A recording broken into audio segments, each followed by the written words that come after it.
3, 2, 1. Very glad to be in Los Angeles right now as an art major, as an artist.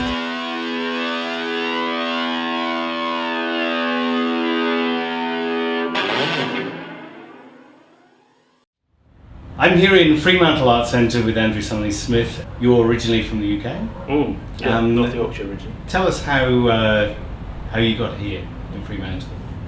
Originally, I moved to Australia from the UK in 1989 on the preface that I was going to be going to Nottingham University, and I was quite blasé. My parents decided to migrate after a holiday, and my initial run was I was going to be going to Nottingham, and I thought Australia, don't know much about it, sounds interesting, so I took a leap basically, and yeah. So you came here with your parents? Yeah. It was sort of 19, turning 20, so sort of formative time, you know. Yeah, really interesting, and completely freaked out when I landed. It was probably quite not an angry student. I worked very hard, but I was very involved in really. I was just absolutely glued to my art practice basically, which is interesting. So I worked like a dog, and that's what I did. Did you go into art school when you came here? No, I'd done the UK sort of training system, so I did foundation courses in design and all that kind of stuff over there, and years of kind of classical kind of figurative kind of drawing and all that kind of stuff. So was well tempered to arrive, and then began to experiment basically. So had you finished your art school before you came here, or did you? No, I'd finished foundation years, which was that 12-month intensive course that the UK really do work quite well, and then went into undergrad in Curtin, and then went through there and did honours too. And, We actually have a remarkably similar biography, because I think we're about the same age, and I came in 1990, went to art school. Yeah, right. In Sydney. Superb. Yeah. Wow. Came up with my parents. Yeah. Similar age. I think. Yeah. Brilliant. Different. Yeah. I was, originally I shouldn't say this on camera actually, but I came out as a, complete kind of post-punk sort of art goth kind of character with crimped hair and all sorts of stuff, and I was standing. I remember it's quite a nice kind of contrast. I was just standing in the middle of Western Australia, Perth, going, what the hell? Trying to look for people who are from a similar subculture and similar kind of vibes and references and all kind of things. So it was quite fun. Yeah. Of which art school makes sense to those things. And you haven't been in Perth that time, have you? You actually had a quite circuitous route that has brought you back to Perth. Yeah, huge. Korea took me away. I went off to Sydney. To do postgraduate study and sort of take part in the art scene there.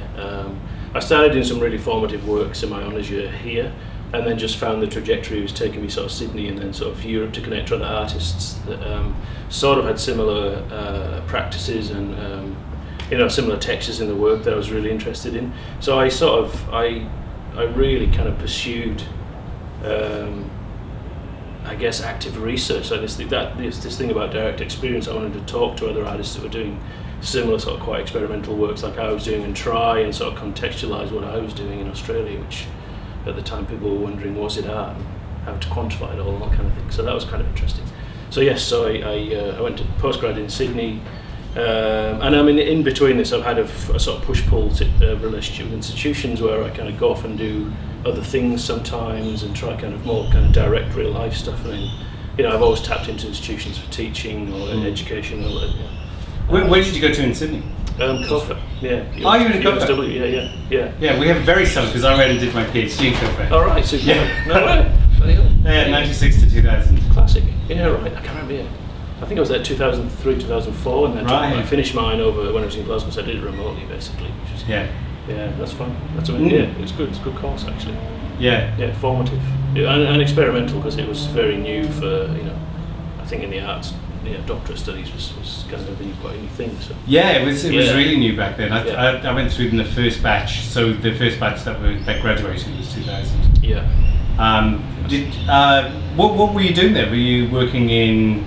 Because your work is sculptural now. Were you always working in? Yeah, it was kind of sculpture installation. I was always quite adamant that I was just doing contemporary art, which I dissolved the divisions, and I kind of formed this idea of these migratory projects which I kind of later found it had sort of similar ties into kind of like sort of pragmatic or pragmatism, ideas of pragmatism. And then I could also, that was the time that relational aesthetics was banding around, and I always had an object-based version of what that was, as opposed to like, just not social performative stuff. I was more interested in how artists articulate objects, and I thought that's actually what that described to me was actually the process of art making. It's always been that way. It is relational, a la like Duchamp, coefficiency, this idea that art works on different levels at all times, and if it's successful it hits these streams. So that was always my angle. So I was never, and I was quite kind of vocal about, I just thought the divisions between art were really arbitrary. I wasn't interested in, when I was back doing undergraduate, I always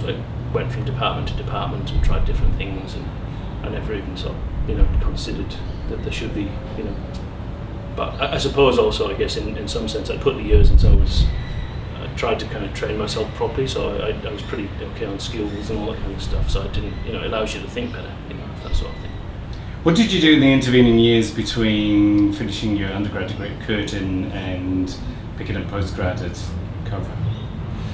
What did I do? I travelled. I think there was a period of travel where I went around Europe, I went around UK. I just looked at stuff. Yeah, I was just looking at things. Yeah, and just traversing and travelling and just.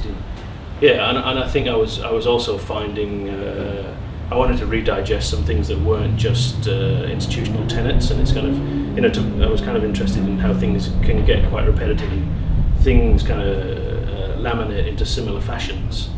So I always wanted to kind of fraction that and go off and do something else. It's similar to your let's go skydiving and test something out. It's kind of that. So from postgrad, so you finished your postgrad 2004. 2003 I left Cover and went overseas to follow shows and exhibitions, and I kind of the study at that point was I said to my postgrad supervisors, my doctorate, I said, look, I haven't found a direct example of what I'm talking about in my conclusion yet. When I see that, I'll conclude the document and send it back to you guys.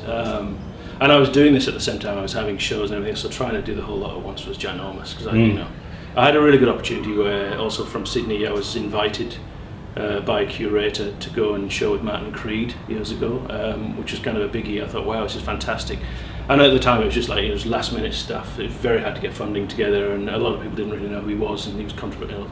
So I self-funded a lot of stuff and just went. I thought, this is I'm going to do this is amazing. So off we went and had a great time. Yeah, very, very interesting. And that led to a lot of conversations with other artists in the show, and with things like this were happening as well. And yeah. What did I do then? Sorry. And then so I said to my supervisors, this could take a while, but I haven't found the exhibition I need to see to prove what I'm talking about. It took about another 2 years to find that example. That's how dogmatic I was. I thought, I'm not just going to project this is what I'm thinking in my sort of doctorate stuff. And I went and saw a Christoph Buckel show, who's a Swiss artist, who's I'm quite interested in. Found it, and it was a kind of an epiphany moment. Wrote that up, didn't finish it off, so it didn't get delivered in until 2010. Okay. Yeah. So what was the thing that you were actually looking for? What was the? I was looking for I was looking for evidence of kind of like pragmatism in art. I was looking for evidence of like coefficiency, and I was looking at how artists use objects and this kind of mnemonic idea and the sort of symbolism in objects and all the references at once. So I was looking for kind of like relational coefficient, pragmatism, or all of these things together, which to me was just, at the time I just described it as good, interesting art that really hit home, and I was blown away by what I saw. And I had to, it was one of the few shows I'd seen that I'm pretty thick-skinned, and I like to be turned upside down, and I like to swear with that. I like to hate it and not understand it. That's what turns me on. I don't like it's predictable and well-behaved. I'm not interested in that kind of stuff at all. So I saw something in Buckel that blew me out the door. I had to go in and swear and come back and have a look at the show. I was quite upset, and I was going, wow, that's brilliant. What a brilliant kind of result for an exhibition. It's massive. And what was it about that exhibition? I think it was overload, like cultural overload. What I described, it's like maximalism kind of gone, kind of turbo capital kind of, and everything mashed up in one giant space. It was a Hauser and Wirth exhibition in London that I saw. And I was at that time I was doing a solo show in Glasgow at the Centre for Contemporary Art, and I was kind of trying to do something similar, but I hadn't realised you could amp it up to number 12. as opposed to like number 4 when I was kind of doing, you know. It's quite interesting. So it really, it sort of, it was like a blood transfusion actually. That was So you actually finished, you finished your, was it your PhD? Yeah. PhD. Yeah. So you finished your PhD in Glasgow. Yeah. And so what year would that be around about? 2010. Oh, you said 10. Yeah, 2010 was the final, the final chapter. Yeah. Yeah. So it sat for a while because I also, I mean the other part of my practice is, and again, brilliant that you know this guy. It was kind of what I described as my Macunius period, where in Glasgow after my show, we brought together with a curator like Glasgow Sculpt Studios with the School of Art.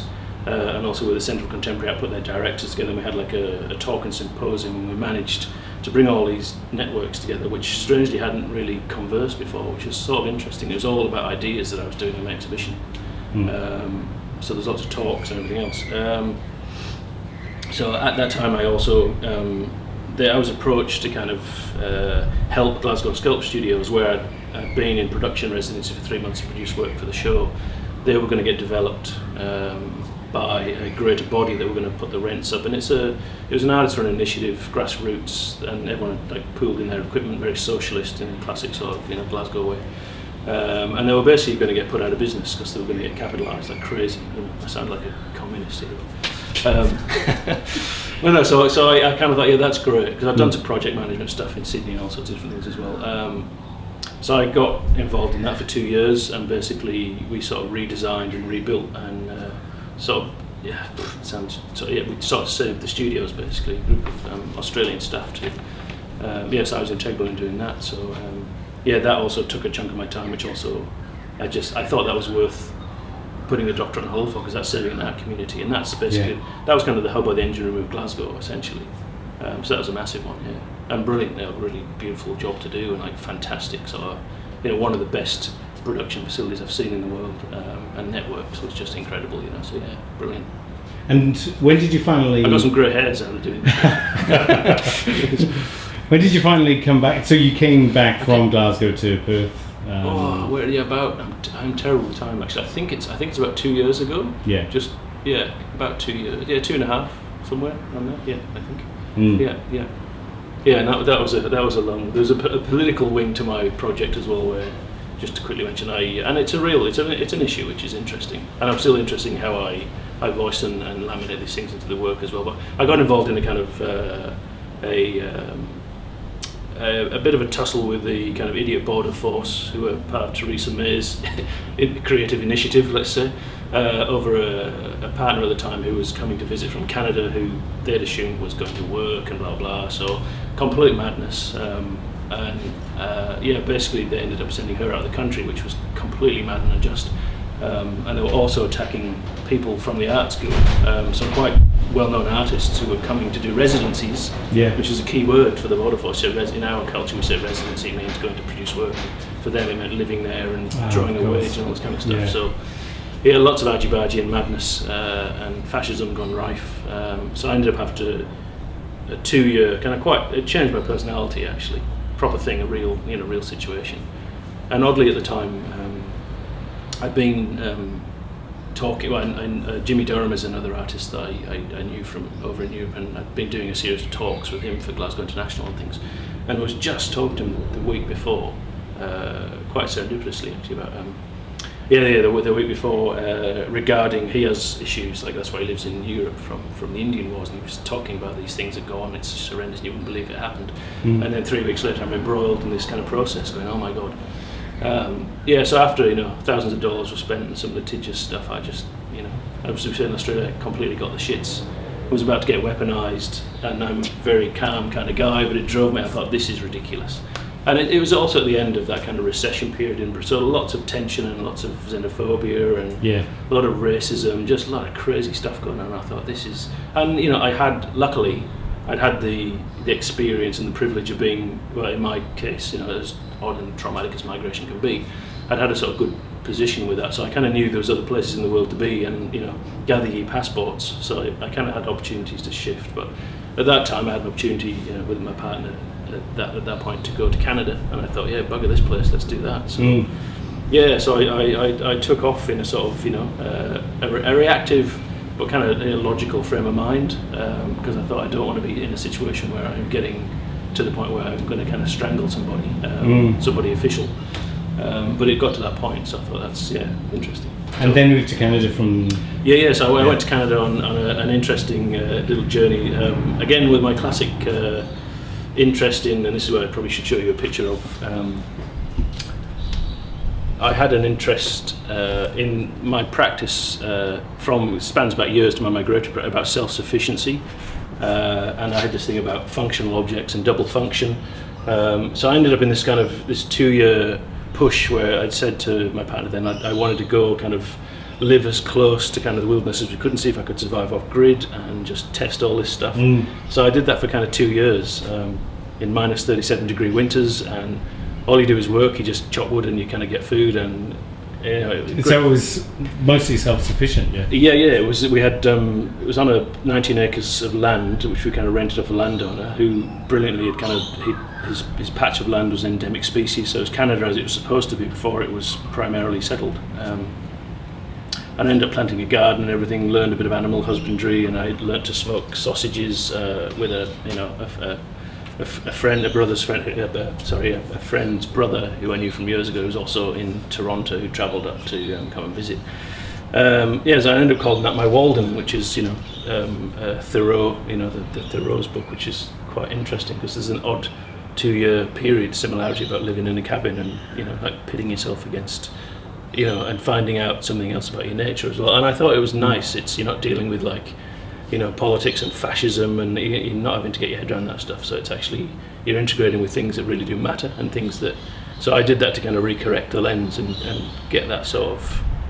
Yeah, I mean, to be honest, in a real life situation, and I suspect, like Jimmy Durham's background, I was at the point where I guess a year earlier I could have taken someone's head off with the axe, would have been quite happy to do that and quite justified, but we don't do these things. We don't do these things. Was that a response to the kind of bureaucratic?